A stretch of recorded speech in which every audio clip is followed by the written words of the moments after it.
ladies and gentlemen, and this is a bit of an introduction for what you are about to see. Well, actually, it's what you're about to hear. Yes, this is the first episode of what we are now calling the Pick Your Brain podcast. And we are going to be testing the first 3 episodes here on the channel. The Pick Your Brain podcast is going to be a bit of an expansion for TLEV, as that's what our main focus is for this summer. And we have a lot of more things that we want to try out this summer, and hopefully all of you will like them. Now, this episode is our review of the first Purge. Now, spoilers ahead. So this is a spoiler warning, because when we recorded the podcast, we actually didn't give a spoilers warning. So this is your spoilers warning. If you like what you hear in this podcast, please hit that like button if you have any suggestions, because this podcast will cover horror reviews, our own experience with the supernatural, and also our different opinions about horror events such as Halloween Horror Nights, Not Scary Farm, Six Flags Fright Fest, you name it, we'll be covering it. And without further ado, here's the first episode of the Pick Your Brain podcast.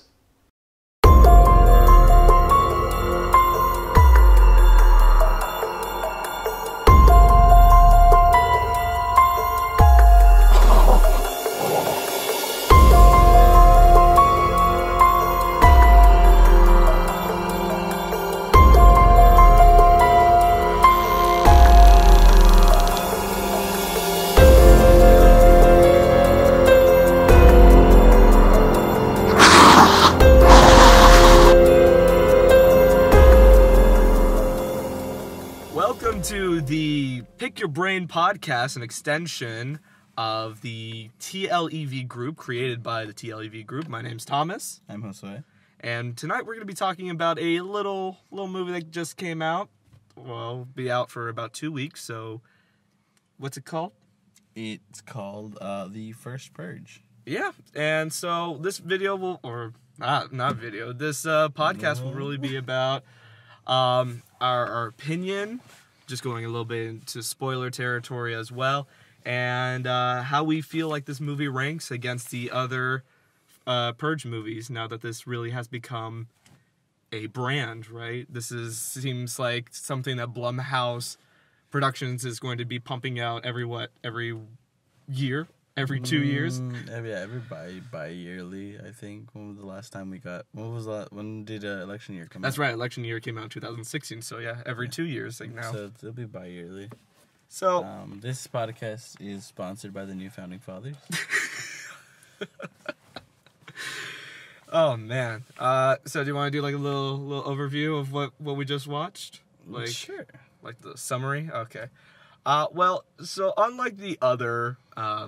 Purge movies, this one is the first, I guess. I don't even know if it's right to consider this as a purge, because this is more like an experiment, right? Like, do you really consider the experiment to be the first? I don't know. That's what they want to do for the timeline. I would say yes, because other than that, we never truly see the very first purge. That's right. So I would consider this the first purge. All right.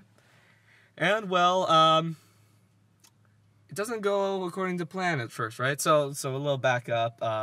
At first, we actually see some riots, and I think those are like actual like riots that actually happen. Like I think that's footage from like news reports that they use, because I think more than any other Purge movies, they blurred out the faces. Like every single face was blurred out, which made me feel like, okay, this is like real.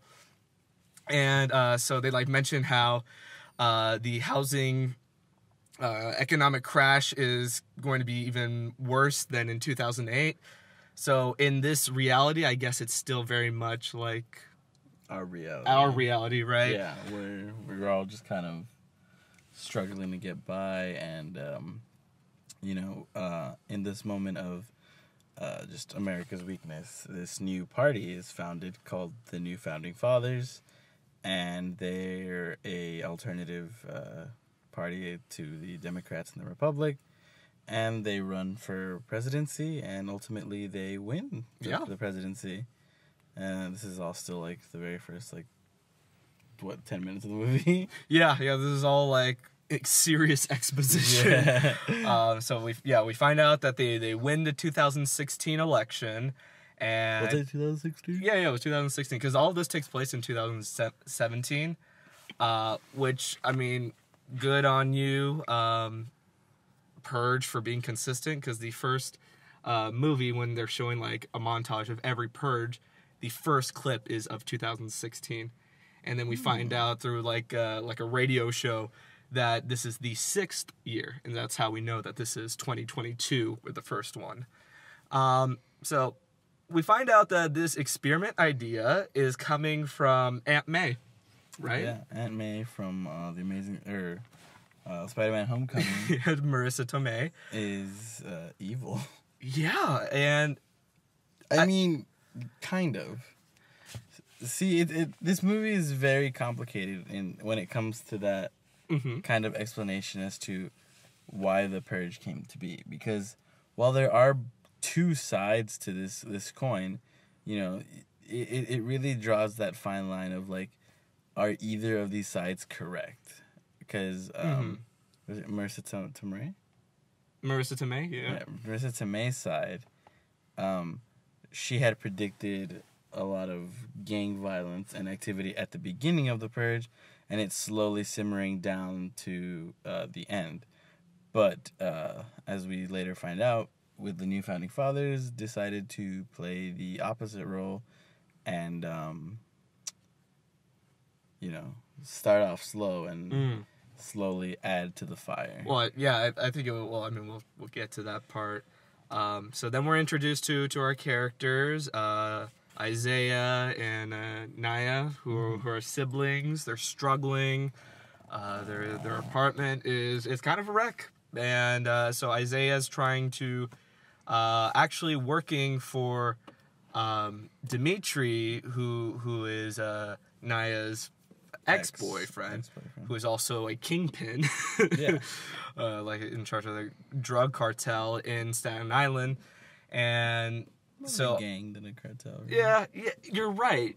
They, like, she mentions, like, how it's blood money, and we see, like, Isaiah handing out, you know, drugs on a corner. But you're right. It's more like, throughout the movie, it's more like a gang affiliation rather than... Yeah. And I wonder if that's to make us like Dimitri more. I mean, it definitely works, right? Yeah. I mean, Dimitri really comes out. He really shines in this movie. And so, I mean, the first thing we see of Dimitri, he's on the treadmill, looking ripped. Yeah. This really, like... He is one shredded man. He is really, really big, and so, I mean, good on him, and good job whoever wrote the script to give him the ability to show off his body the way that he does, in the tank top and workout gear. So then after Isaiah is found out by Skeletor, who's really the first person we see in this entire movie because of the cold open. Right. Skeletor, I feel like they could have chosen any other name, any other cartoon character. Yeah, they could have choose. Yeah, there really is no, like, explanation as to why Skeletor, other than the weird kind of, like, bone structure on his face. But see, like, I don't even... Like, that didn't register to me as bones. Like, I thought at first when Isaiah calls him Skeletor, I thought, oh, okay, maybe, like, we'll get a better look at him. It'll be more defined. Like, I noticed, like, his teeth, like, he's really got, like, good spaced out teeth, kind of looking like a skull. But I felt like that was really it. Like, the scars themselves, I didn't feel like they made him look any more like Skeletor from He-Man. So it was an interesting choice in the naming of that character.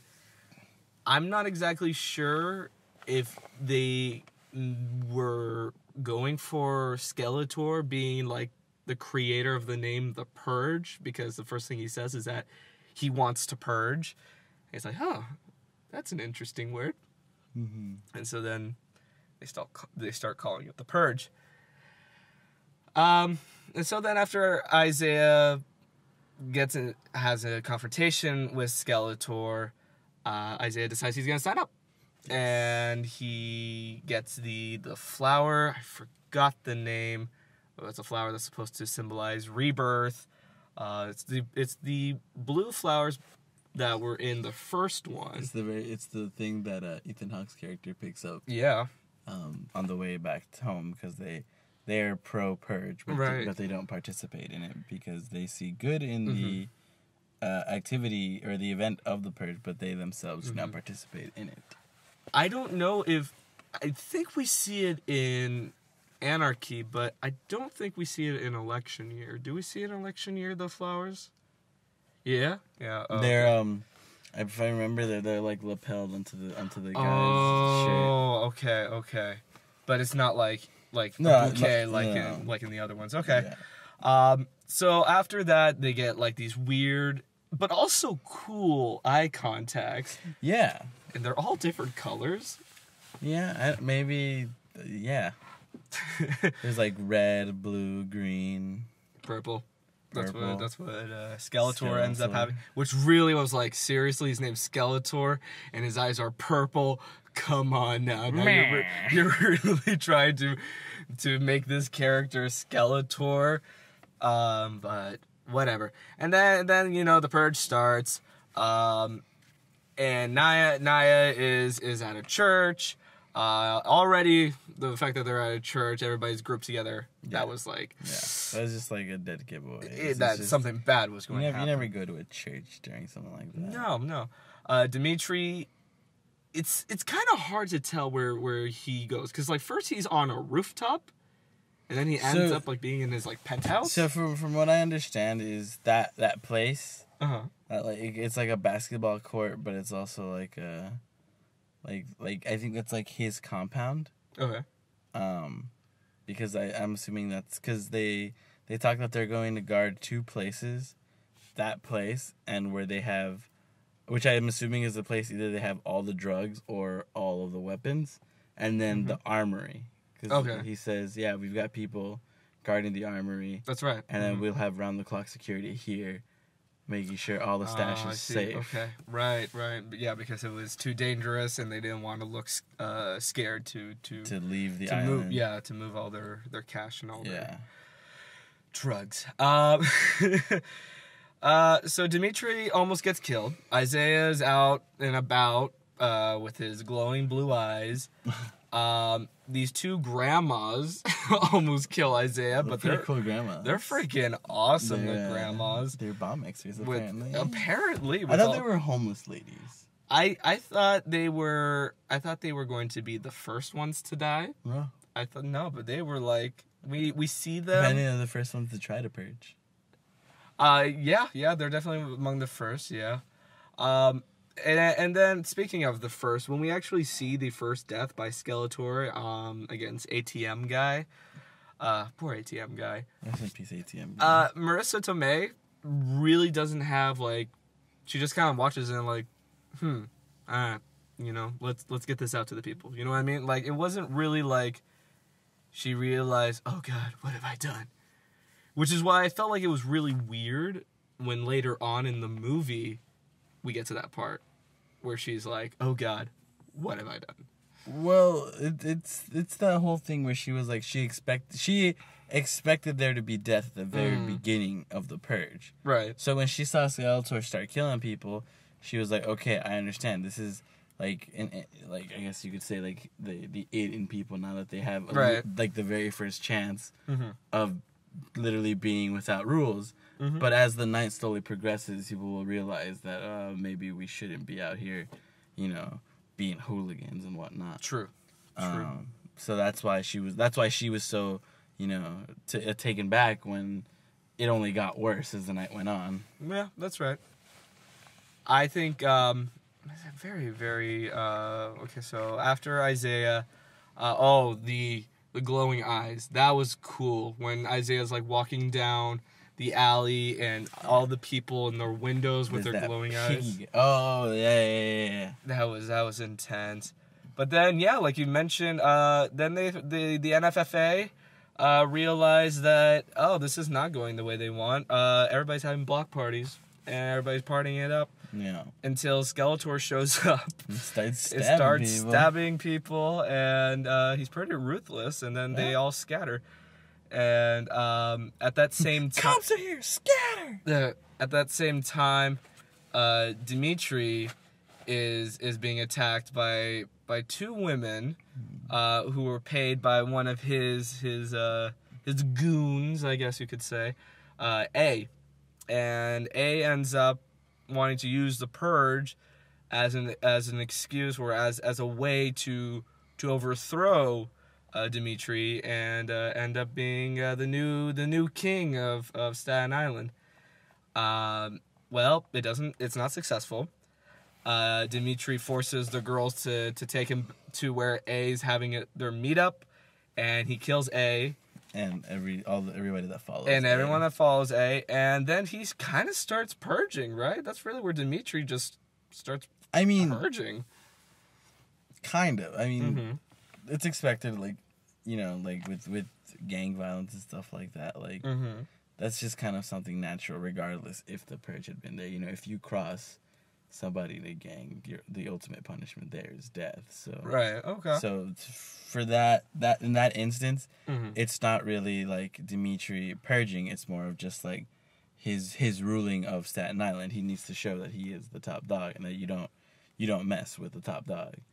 Okay. And because after this is when he goes off and like he starts seeing like the end results of like the founding fathers. True.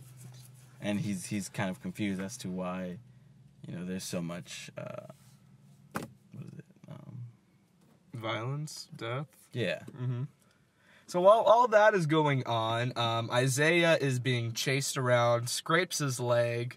Naya calls him because she thinks he's in Brooklyn with their uncle, and finds out that nope, he's still on Staten Island and he's purging because he wants to get back at Skeletor. Well, he does something that's pretty smart. He takes out his contacts because they're just glowing, and so everybody can see you because of your eyes. Naya almost gets killed by Skeletor. She gets sliced in the neck a little bit, but Isaiah stabs Skeletor in the back. Yeah. And then they're able to run away. And so then, yes, going back to Dimitri, he finds out that there's gangs. Marissa Tomei finds out that there's no way that these gangs are able to find these big groups unless they're being told where these big groups are. And so they find out, the NFFA, the chief of staff, he's sending in armed troops to basically, which is really interesting because I was like, so while the movie's going down, there's this news announcement saying that a lot of the purgers are starting to use masks, and it was interesting why more and more people were started to be seen with masks.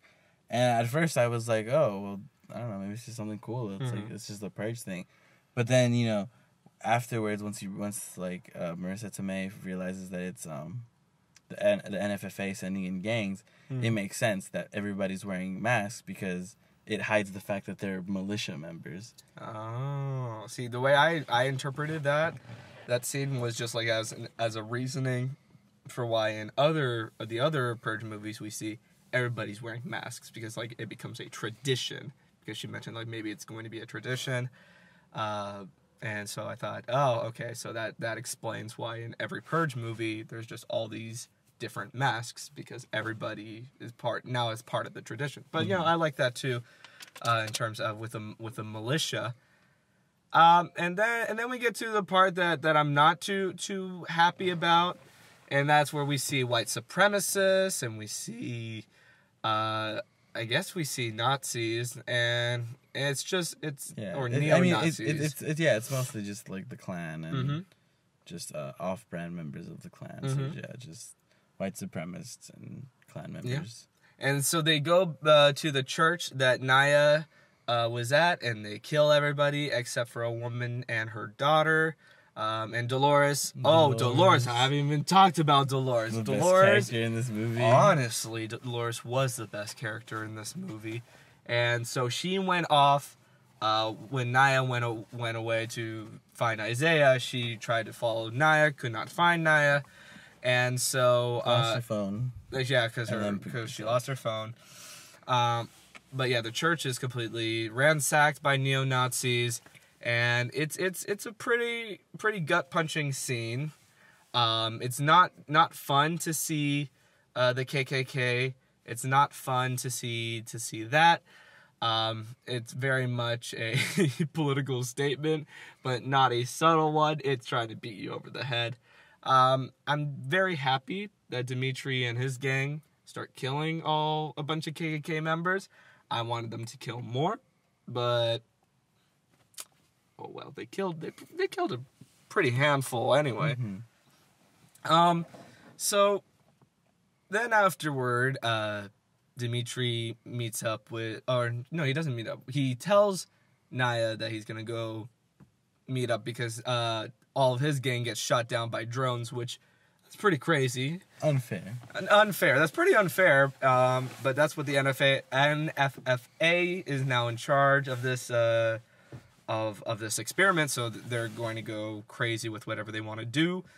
And so Dimitri, he takes off his jacket to cover one of his fellow members, and then takes off his shirt for one of his other members who's still alive to wrap themselves up, and then he's only in a tank top, super buff, with a gun, and then a duffel bag full of other guns, which we actually don't ever see him use the other guns in the duffel bag. I mean, he does switch out weapons periodically. Does he switch? Well, yeah. Is it him switching out between the bag? He starts with like an AR-15, and then as his adventures in the building continue, you can see he like switches out to like an AK-47U. Oh, okay. And then what I think was an M16.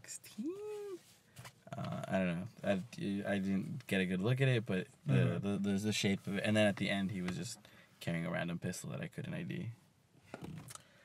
Either way, he finally meets up with Naya and Isaiah.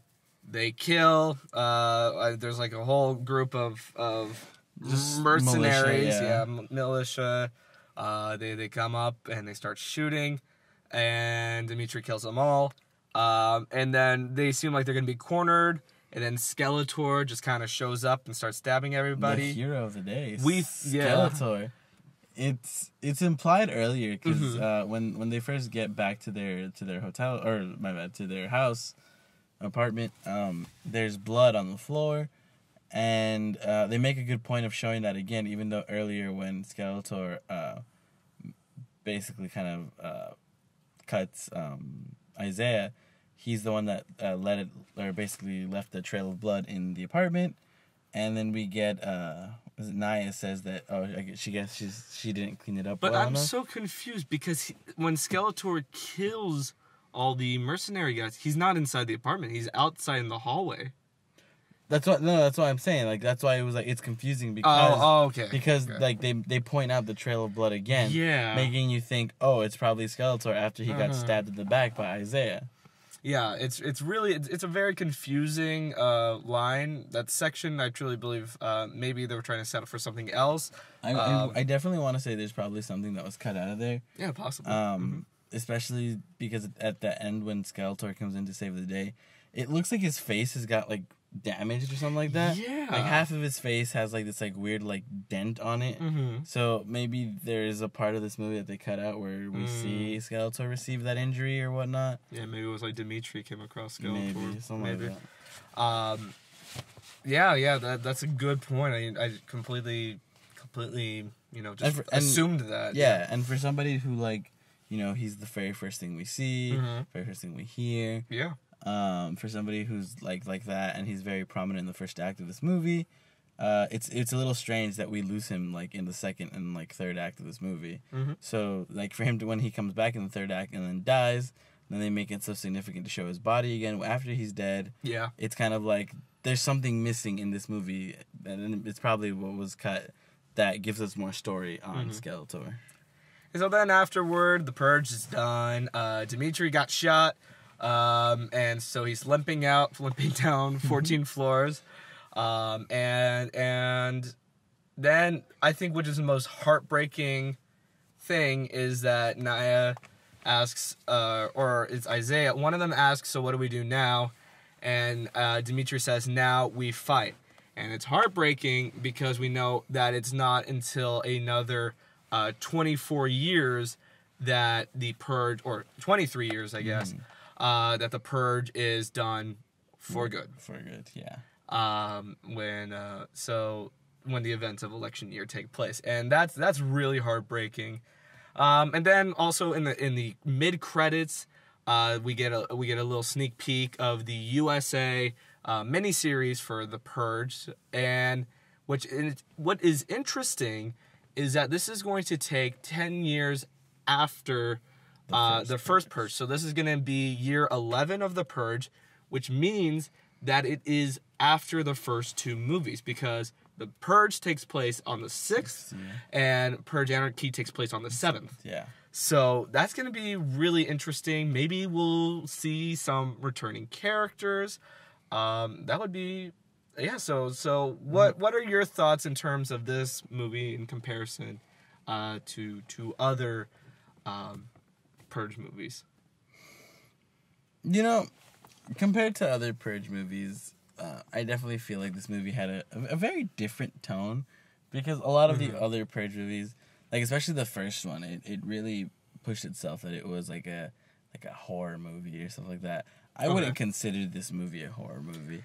Sure, there are a few like cheap jump scares here and there, but other than that, for me, it's more of like a solid action movie. It feels almost like Bruce Willis in Die Hard. I was gonna say that. You know, he's climbing up all these stairs, and he's only got the tank top on. That upset me so much. How slow Dimitri was climbing up those stairs. He's hearing people. He's been walking all day. Right, but he's hearing. He's got a bag of guns. You know how much a gun weighs? I'm sure it weighed a lot, but he's got a bag of them. All right, he's doing the best he can. He was I salute looking you, Dimitri. up and walking slow. Well, you also have to remember, he can't just run in guns a-blazing. There's I want to say 40 guys in there compared to one guy. He's a one-man army, so he's got to take his time and analyze what his best moves are. I guess. Oh, no. It was... I don't know.